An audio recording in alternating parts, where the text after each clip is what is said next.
Good evening, ladies and gentlemen. It is now 5:30, and I will call this regular meeting of the Burnsville City Council to order. It is our tradition to stand for a moment of silence, followed by the Pledge of Allegiance, and we invite you to join us.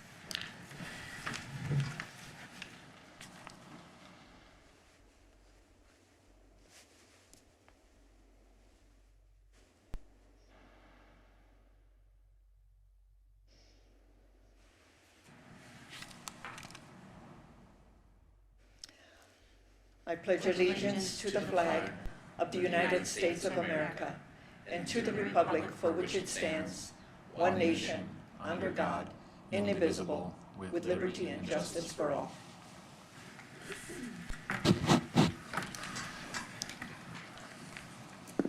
Tonight's meeting is being conducted both in person and online. Members of the public may attend in person or watch this meeting online at burnsvillemn.gov/meetings or on Comcast channel 16 or 859. The public can also participate through Zoom by joining us at zoom.us/join. And more information is available on our meeting webpage and in the council agenda packet.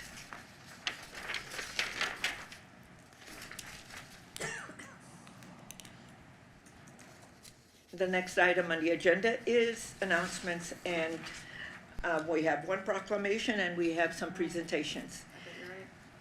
Our announcements have to do with all of our upcoming meetings. Regular council meetings are scheduled for Tuesday, May 16th at 5:30 p.m. and Tuesday, June 6th at 5:30 p.m. We have a work session that's scheduled for Tuesday, May 9th at 5:30 p.m. We have a governance meeting on participatory budgeting white paper on Tuesday, May 16th at 6 p.m. and a special work session to interview commissioners who are interested in our advisory commissions.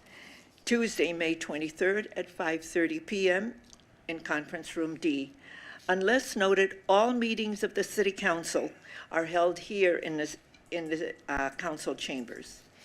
And this evening, we have one proclamation, and that has to do with Jewish American Heritage Month. Whereas Jewish American Heritage Month is an annual tribute to the generations of Jewish Americans who helped weave the fabric of American history, culture, and society, and to the contributions American Jews continue to make today. And whereas the Jewish American story is an essential chapter of the American narrative that has greatly contributed to the religious, cultural, political, economic, and intellectual advancement of all people by joining together with all faiths to reject ignorance and intolerance, teach empathy and compassion, and root out hate wherever it exists. Whereas we recognize that Jewish communities continue to be challenged by bigotry, hostility, and discrimination, and that our nation's commitment to religious freedom obligates us to root out prejudice and combat anti-Semitism. And whereas the Jewish American Heritage Month is a time when the culture and history of Jewish Americans is celebrated and their sacrifices and contributions to this nation are honored. And now, therefore, I, Elizabeth Couts, Mayor of the City of Burnsville, on behalf of the City Council, hereby proclaim May 2023 to be Jewish American Heritage Month in the City of Burnsville, and encourage all residents to acknowledge and honor Jewish Americans for their notable accomplishments and outstanding service, and to observe this month with solemn remembrance, proclaimed this second day of May 2023. And this evening, we are also very proud to have with us the Burnsville Blaze robotic team presentation. And who is doing that? Please come forward. And I think you're going to be presenting from, yeah.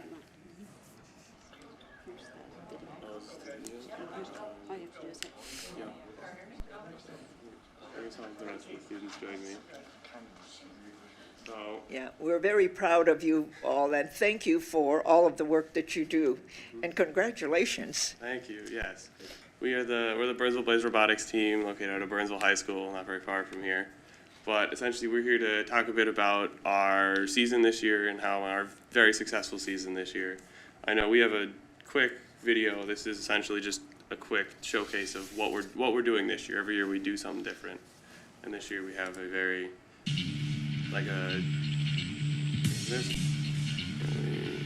bring this up. Well, Essentially, the alliances earn additional are points scoring if their cones and robot. cubes and balancing on these balance beam things throughout a match. You can see these cones and cubes, and essentially they work to score on these poles and shelves throughout a match. Each year, we're presented with a new challenge. We have to design, program, and build an entirely new robot to accomplish. And are docked to or engaged with their charge station. Charge station point. You can get a very basic idea of essentially placing cones and cubes and Yeah. then balancing. So this year we started the season, we had 4 returning members from last year, we gained 5 new freshmen this year at the start of our season through our recruitment efforts at the high school. And we basically started this year, built our robot, and then we traveled for our tournaments. We went to one in Kansas and Missouri. We went down there and then we won both of those tournaments. It's probably the best normal season we've done. Won both of the tournaments and qualified for the World Championships that happened in Houston, Texas. And then we improved upon our robot and then headed there. That was 2 weeks ago now, I believe? Yep. Yeah, 2 weeks ago in Houston, Texas, we competed at the World Championships. There's 8 divisions of about 77 teams each. We were in the Newton division and then won our division there on the winning alliance. We won that division, which qualified us for the Einstein Field, what it's called. It's basically all the winners of all divisions play to determine the the World Championship. Yeah. We qualify, play there. We get 5th there. So we ended up 5th in the world for our robotics. It was a very successful year. We had a lot of fun. I know all our students learned a lot, and then are doing our best to try and continue forward with our success to do better, even better next year if we can. Well, congratulations, and I know that our Burnsville Lions Club also donated to help sponsor. Yes, they You did. are. Their Yeah. sponsors are very crucial to us. I know we've had a lot of local companies and stuff help. It's pretty expensive to run robotics, but we have Yeah. a lot of local companies that help and some others, but Yeah. we're always looking for more. Yeah. So I want you to do something before you go on to the next year of your competition, is let us know ahead of time so that we can also contribute. Sure, absolutely. Yeah, because you used to do that, but then this last year I didn't see anything except until when I went to my Lions Club meeting and saw that you were asking for contributions. And I know we've done it in the past, and so we did another contribution to sponsor you all. So. And we want to do that because I've been to your meets when they're here. And you guys do an awesome job. And thank you so much for representing our school and also you guys. And so thank you very much for the work that you all do. And to all of your coaches, because I know it takes a lot of adults to help coach you on all of the things that you do. So thank you so much. And thank you for coming in and telling us about your successes. Okay. Do we have it pulled up? I don't know. I don't know. Do we have that pulled up? Also, when's your next match? Oh yeah, we're competing at the state tournament this weekend it's in about right 4 there. days. Oh yeah, it is. Jamie, it's right here. Like, what are your? And are you meeting at the high school? Yeah, we meet at the high school. But the state tournament is happening at Williams Arena. This is just a video. I know this So, is our. This was our first match on the Einstein Field. Our robot is number 3184. You can see it's on got the the. Blue Alliance. It's on the right. Our alliance is the Let me blue move this division. for you. Okay, there you go. You can see it. This is one of the matches we played in the World Finals. Each game starts with a 15-second period of autonomous pre-programmed instructions. And then after that, it goes into teleoperated, where 2 drivers will take the controls and drive the robot through the rest of the other 2 minutes and 15 Yeah. seconds. So is all of this autonomous that we're seeing right This now? is driving right Oh, now. This is driving. So right That's now, even more impressive. yeah, right now our drivers are driving the robot. Obviously, drivers are driving all the robots. Have you ever had crashes in the middle? Yeah, robots collide a lot. Yeah. Sometimes you run into each other hard enough that someone falls over every once in a while. Yeah. There was one match our robot got pushed over twice. That The first time we were able to lower our intake and push ourselves back up, but then next time they Fell on the side. kept pushing us and we fell over onto their sideways. Is this balance platform. is this just at the high school, or are you This guys? this is was in in Houston. Houston. This is one of the matches from But I Houston. mean, is this program just in the Yeah, high it's just school? the high school. Yeah. Just high school. We build our robot, our shops it's in the basement of the high school. Yeah. Where our shop space Yeah. is. You got Is there flooded any- out one year. I Is there anything in the middle schools that kind of? Yeah. There's There is. another There is. program for that middle schoolers can do where their robots are 18 inches cubed, much smaller than these, but it's middle schoolers and their teams are a bit smaller. But it's another robotics program. It's all under FIRST, organizes like different age groups for robotics programs. This is the high school and FIRST robotics challenge. Okay. There's a FIRST tech challenge for middle schoolers do, which is a very similar like setup every year. In FTC, Yeah. yeah, their robots are like So this weekend you'll be at Williams Arena, did you say? Williams Arena, the Minnesota State Tournament, Yeah, is competing against teams from across Minnesota. okay, great. How's your Wonderful. ranking in Minnesota? We are currently ranked number 1 in Minnesota. We hope Yay. we hope to Congratulations. take home another win this weekend, but we'll see. Who's your rival? Who's number 2? I'm trying to remember. Number 2 right now, I think, is a team from Becker, Minnesota. Okay. Okay, great. Not Edina. It's not Edina. So Would that matter? what we would like to do is to The take, Gallons are here. So we would like to take a picture with you. So if you guys could all come here and also the coaches. And because we have Miss Callie who's going to take our photograph. What's your robot? So if you guys can all stand here. Burnout? Thank you very much. Yeah, and all of your coaches, if they can, and teachers, yeah. This is awesome. That would be great, Thank you. Oh, sorry. No, you yeah. you got the fancy. All right? Okay, we'll do a couple. Oops. Put my button on for the picture. Okay. Move your chair a little bit, sorry. Yeah, I'll yeah, move it yeah, back. yeah, Don't sit yeah, down. yeah, so, can you see us all, Kelly? Hey, Kara, could you move a little bit? That's her spot. Yeah.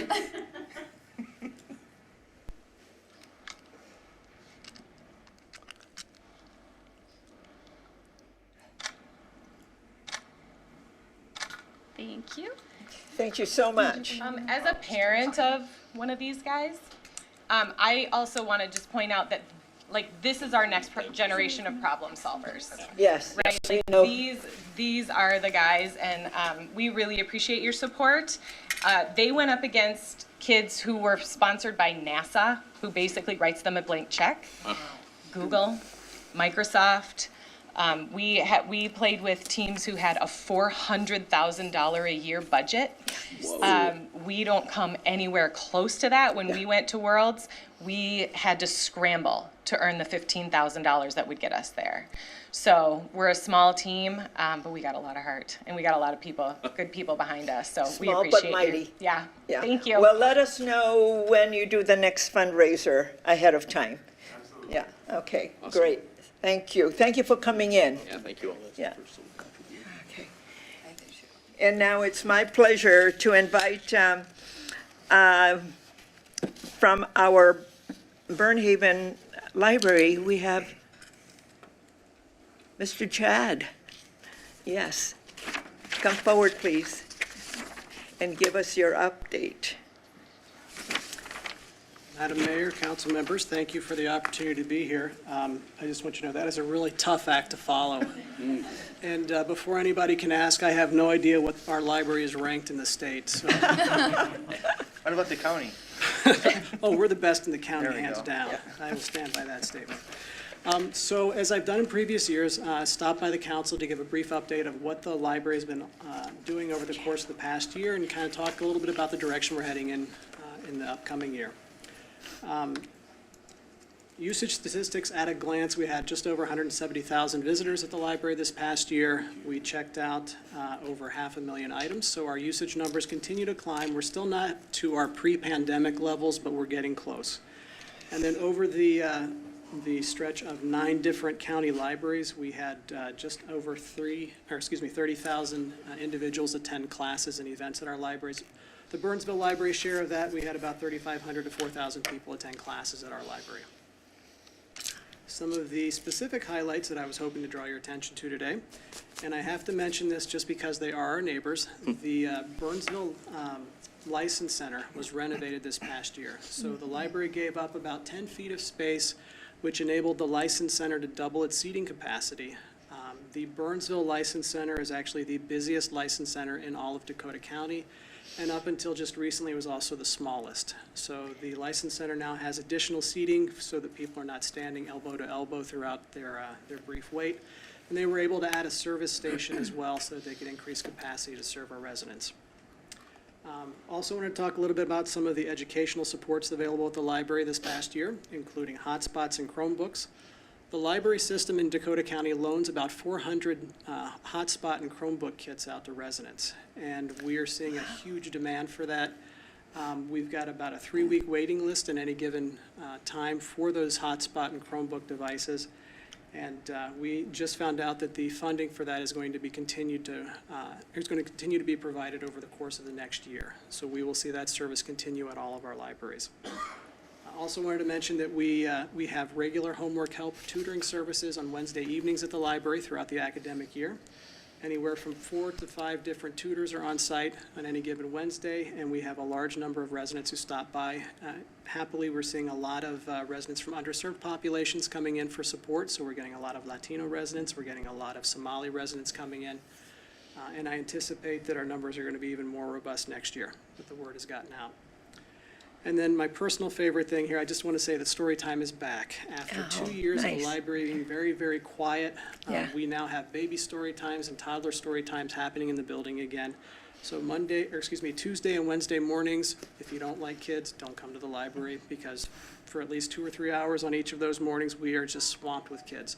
We're averaging about 60 people right now at all of our toddler story times. That has actually surpassed our pre-pandemic numbers. Wow. And we're probably going to see that grow next year as well. 2 story times in particular I wanted to mention. Last year, I talked briefly about the Somali story times that we were just getting ready to start at the library. Well, midway through the summer of last year, Fox 9 picked up the story and came out and did a nice little news feature on the Somali story times. This is still available on their website. If you haven't had a chance to view it yet, you can certainly visit and take a look at the program overview. Dekwa Muhuddin, who was our storytime teacher for the event, did a spectacular job, and a lot of families who had never met each other, a lot of Somali families in our area actually made connections for the first time. And we had people driving from as far away as Richfield, and in at least one date we had somebody drive in from Minneapolis to come to the event. Wow.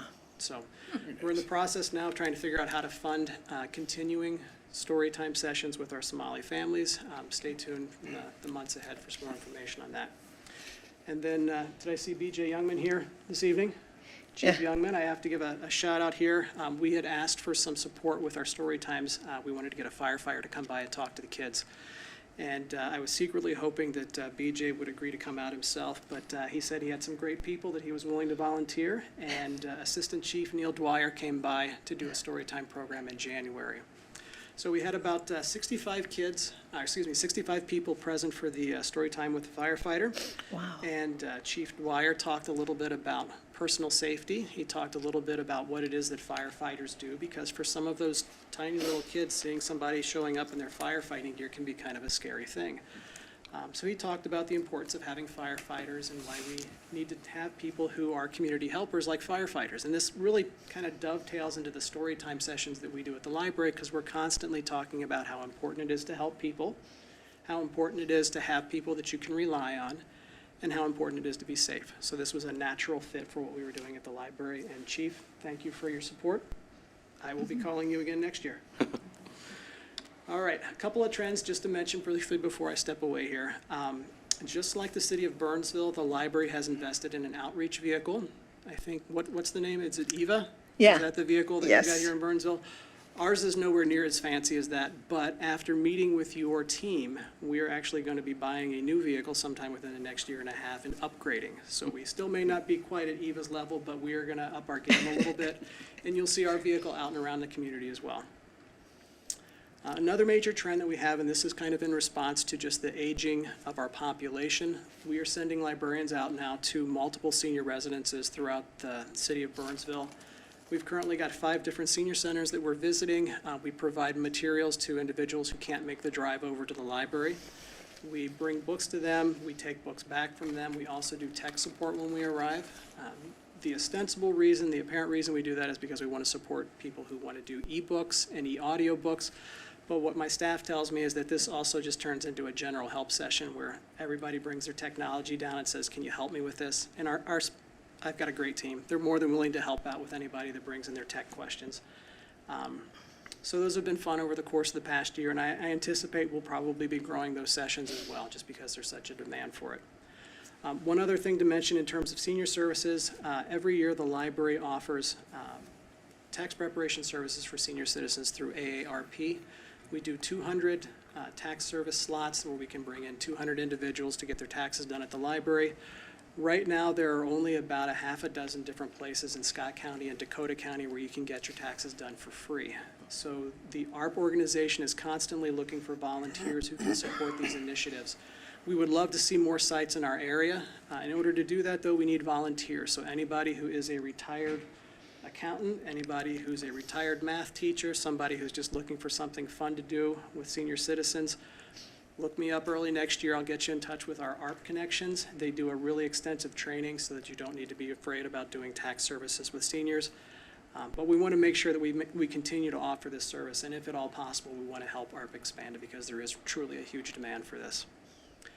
Something else that's we're seeing an increase in at the library is attendance of our business classes and educational resources that we make available to the public. We partner with an organization called Minnesota SCORE. If you're not familiar with SCORE, it's an organization of retired business executives who provide things like mentorship opportunities. They also teach classes typically for free at various locations all throughout the Twin Cities. We promote the SCORE classes that we offer with all of the chambers of commerce throughout Dakota County. Most of the classes that are offered through SCORE are free. Most are also online, which I think is one of the reasons why we're seeing such a marked increase in attendance. And we anticipate that if the economy truly is starting to slow, we're going to see an increase in demand for these kinds of services, because what we learned from the Great Recession back in 2009, 2010, is that as the economy slows down, more and more people make the decision to go into business for themselves. They decide they're tired of working for other people and they look into starting up their own business. So we're trying to position ourselves to be responsive in that regard too, if the economy truly is going to be slowing over the next year. And then generally speaking, I get asked at least once a week from customers who come through the library, what direction do you see the library moving in over the next decade or so?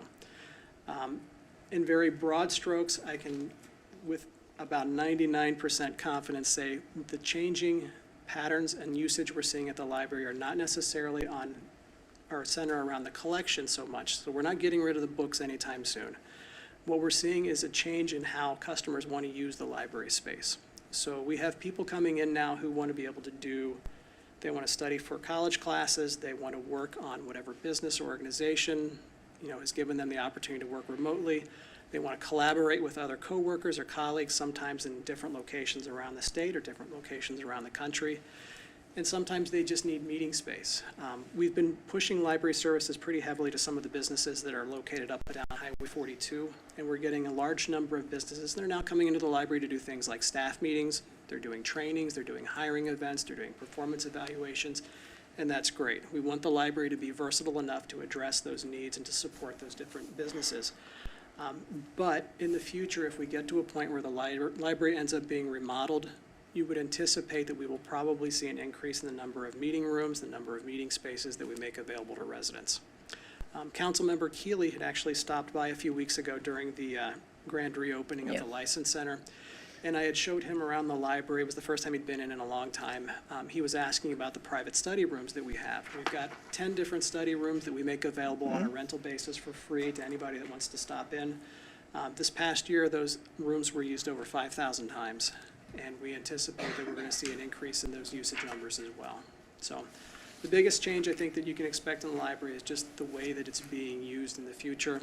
We're seeing that demand, not necessarily, and you'll hear this amongst library architects too, we're designing our spaces for people, not for things. So we need to have our space adaptable enough to service and meet those needs.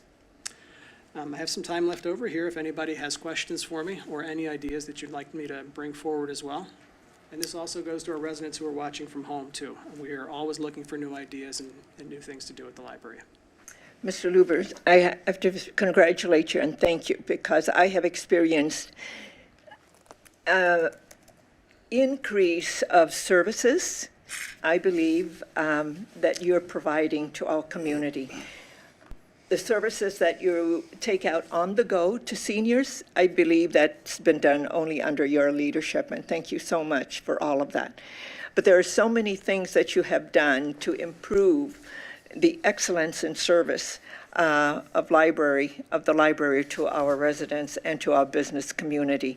Thank you so much. I also want to thank you for your partnership with us, because you're always at the events that we have, and the library is front and center, and it's good to see that children can also go and touch books and get a love for books again. And it's nice to see that you'll have your Library on the Go van out and about. So thank you for everything that you do to make the library a user-friendly amenity to the community. Yes. All right. Yeah. Very good. Thank you. I appreciate the time this evening. Thank you. Good night. Thank you, Mr. Lubers. Thanks, Thank Chad. you.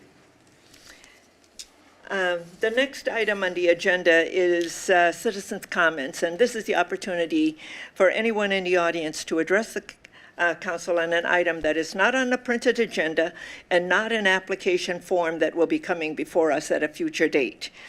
And I know that Mr. McGowan would like to address the council, and you may come to this podium and address us.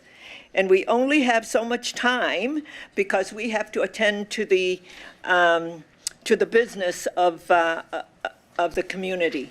So you are not Mr. McGowan, so I am you'll have not. to give us your name and address for the record. Absolutely. Mayor Couts and honorable members of the council, my name is Sarah McGrain, and I'm an attorney for the McGowan family. And you'll see that you're being handed out informational sheets. We know that we have limited time, so we're going to do our best to keep it as fast as possible. And in order to do that, we thought it would be helpful to have the printed material. We are here tonight to share information with you about freeway landfill that we believe is important in decisions that are being made about the future of this key part of the city of Burnsville.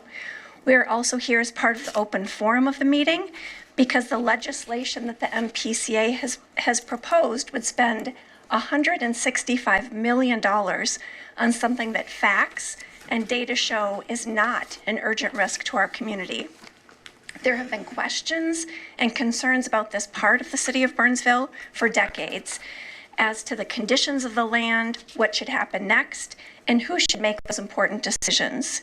Tonight, we are sharing with you copies of my remarks, as well as other information about the freeway landfill site, important facts that you should be aware of, and other information of the challenges that are being centered by others, and unfortunately, unfounded assumptions about the property.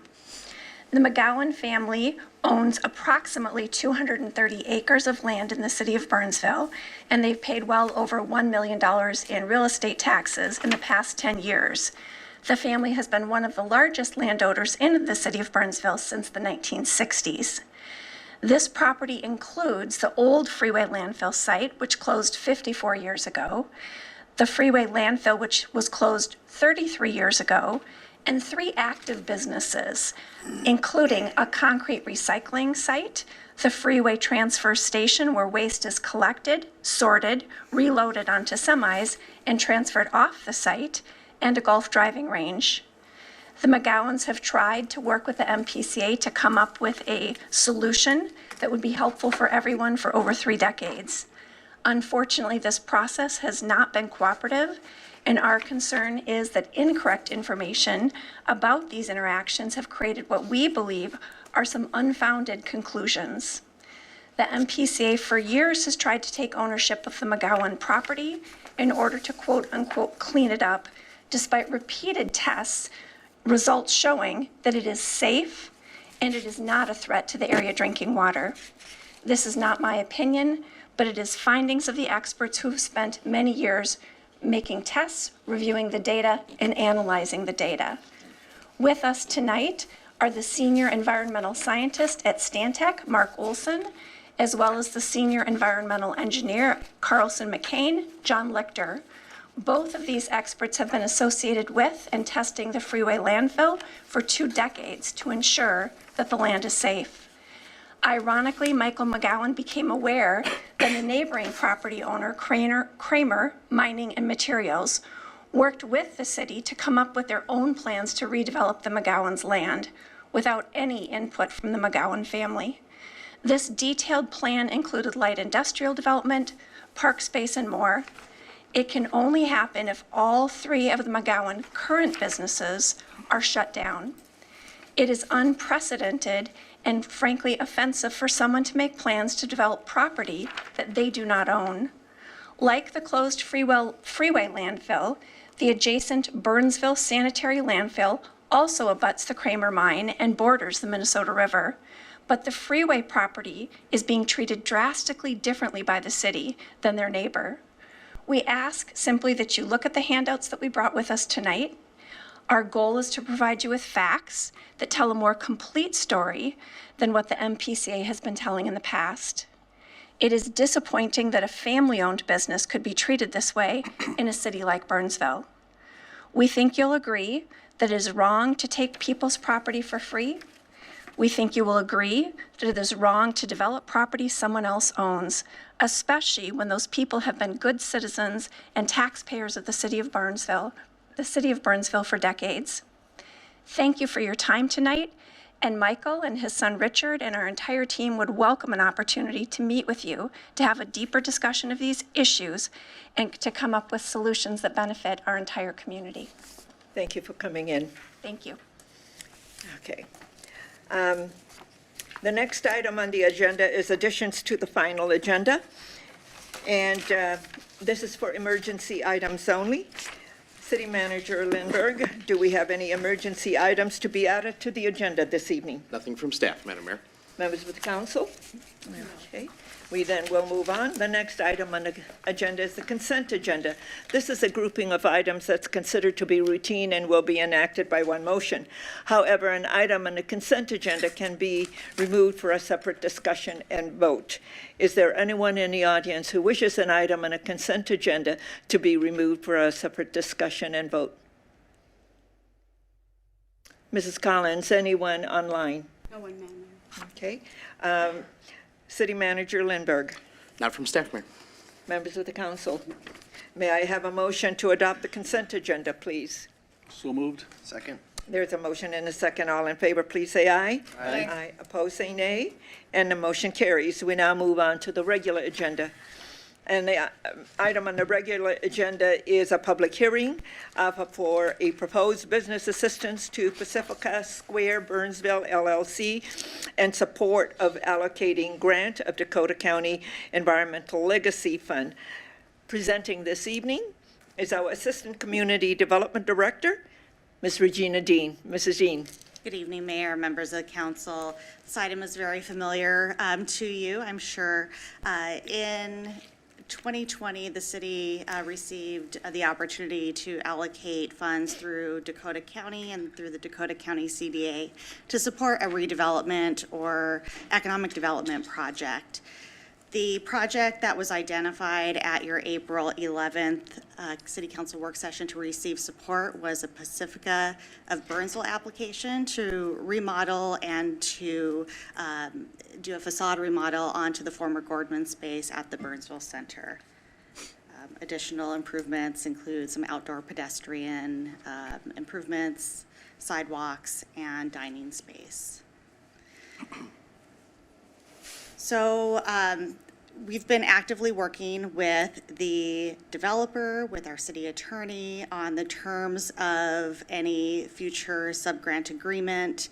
And we do have a deadline that we're up against to be before the Dakota County Community Development Agency, and that date is May 23rd. So what we're asking tonight of the City Council is that the City Council recommend support of the project to that May 23rd meeting, so make a motion of support.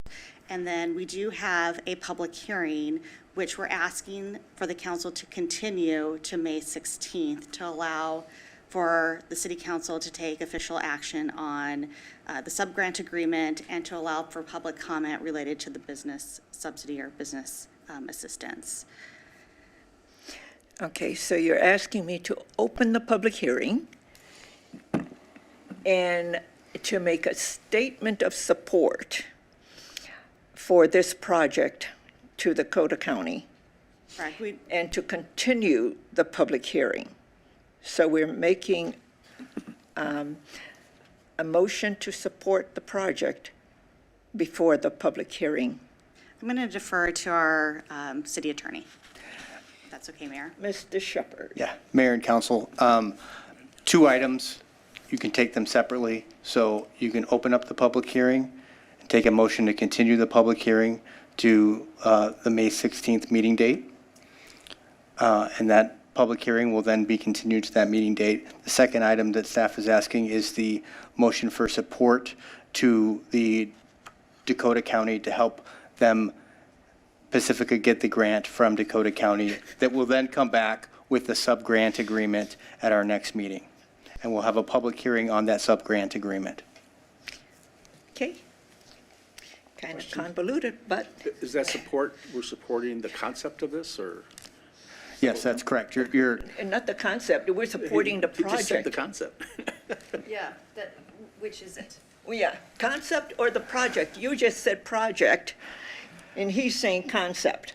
Well, both concept and project. I mean, this is to support them to get the grant. And I, so this isn't a project I've been working on, so Regina might be able to speak a little bit more to it, but they will then get approval from Dakota County, will come back in front of the council for approval of the sub-grant agreement to solidify the arrangement and to move fully forward with the project. Okay, I see our city clerk wants to speak, and so does our city manager. Mrs. Collins? That was me, Your Honor. Oh, Yeah. that was you. Okay. City Manager Lindberg. Madam Mayor, this item is simply a matter of action following your April 11th work session in which the council provided direction both on the concept and project. It is a matter of administrative timing and negotiation with the developer and timing on the county CDA side for us to take this action. The developer's not quite ready through negotiations with us to have a final agreement in place. Otherwise, this would have just been a public hearing on that agreement. So it is purely a matter of administrative process and the county's timing that the issues come up to essentially continue this public hearing till next week. However, in order to keep this moving and meet the county's deadlines, we need to ensure that we have our position clearly stated for the county to move the grant process along. Councilmember Schultz. So in that meeting, we agreed to move There were the two. process forward so that they could apply for it. And we said, in general, yeah, this looks like something we would want to go forward with and support. But I am more confused, not less confused, over what we're being asked to do tonight, because project and concept are not the same thing. So, and if you're asking us to approve a project, I do not have it in front of me. Like, I don't have an agreement in front of me. I don't approve things that are not in front of me. So I don't know what we're being asked to do, and I don't know how to resolve this. Yeah. Well, for me, I look at it this way. This is going to be a public hearing, but we're Right. asked to approve the project before the public hearing, and we don't have all of the information. When we had the April 11th work session, Am I not opposed? yeah, we had, pardon me? No, we refused. Yeah, We had two projects before us. yeah. One was this, and the other one was a housing project, and we said we would go with this. Yeah. So move forward with this. So, yeah. Okay, Councilmember Gustafson. Can we approve the project concept with the caveat, as long as they meet the deeds or the, Yeah. what's in the contract, so that we can come back and approve that contract in an open meeting? So we're telling the county, we want to see this done, but it's conditioned on the fact that we are able to come to terms with them to make it happen, and add that language in there, and that way, we're approving it, but we're all saying, as long as they're meeting the terms of what our needs are at the city. And after after. Then we can have the public hearing and make that determination. Okay. Just Mr. to Thom- get it yeah. moving. Mr. Thompson. Thank you, Mayor and Council. I know, so when the county extended, as you recall, back in 2022, the county granted us an extension of the Yep. ELF funds. Yep. There were two deadlines that the county required of us. One, that we identify a project Yeah. by May 25th. And we did. And the second is to allocate the funds by the end of November. So there's Yep. really two steps we are asking the council of. Tonight is to identify the project. The project has not changed. It's the same project that was discussed at the workshop. The project is not a dispute. The Pacifica project that was approved under the entitlements, that's the project that we're asking the council to just make a motion to support, so we can identify that project to the county by that May 25th deadline. The allocation of funds, which is the later deadline, is what the sub-grant agreement will involve. That's when we actually allocate the funds to the project under the terms. That's what's being negotiated in the sub-grant agreement, and that'll be the future subject of the public hearing. So you're not allocating funds this evening. It's just identifying that project as being consistent with the grant and requesting that the county approve that, not allocating any funds to the project. That will happen at your next meeting. Okay, that makes more sense to me, because what you're saying is that we're just telling the county, we do have a project. But I also like the caveat that says conditioned after the public hearing, but we identified that this is the project that we would bring before you that we support. But I also would like to see that the letter reflects the fact that we have a public hearing that's being continued on the allocation of the funds. Because to Councilmember Schultz's remarks, I agree, we know we said, yes, we'll go with that and not the housing part. But we don't have everything about how the money is going to be spent. What are all the improvements they're going to do? We have nothing of that before us. So, but makes sense what you're saying, because now you're just saying, all we're saying to the county is, this is the project that we support. Are you okay with that? So we're going to just say we support this project, but we would make it a condition after the public hearing. Mr. Thompson, is that okay with you? Yeah, Mayor and Council, what I'm hearing is that, yes, the council wants to just reflect in that motion, or that letter to the county, that this does not allocate the funds, that is subject to the sub-grant agreement. Yeah. That we're continuing to negotiate and will be approved at a future meeting date. Says so much better than I did. But I think that makes sense to me then, that we can say, yes, we support this project. It's like when we had the work session. We support this project over the other. And so I can, all right. Then, Mrs. Dean, I will open the public hearing. And members of the council, I would ask that I take a motion to continue the public hearing to a future date. So moved. Second. There's a motion and a second. Thank you. All in favor? Aye. Aye. All right. Now, members of the council, I also would like a motion that we communicate to the CDA that this is the project that we support for the ELF grant, conditioned to after the public hearing and getting all of the information about the improvements that the Windfall Group is going to be using for this space. Just condition on them meeting the terms of what they're going to have to do in the agreement. Okay. Someone needs to make the motion. I can make that motion. Yes, please do. I'm good. I like to make statements, but I'll make a motion on that. A motion is really helpful. I'll make that motion, Madam Mayor. I will second that. There's a motion and a second, and staff has the motion. Okay, all in favor, please say aye. Aye. Opposed, say nay, and the motion carries. So that satisfies, we have a continued meeting, and we have a project that we are saying to the CDA, this is the project that we have chosen. Okay? Thank you. Members of the council, there are no other items to come before us this evening, and a motion to adjourn is in order. So moved. There's a motion and a second. All in favor, please say aye. Aye. Aye. Opposed, say nay, and the motion carries. Good night, and thank you for being with us.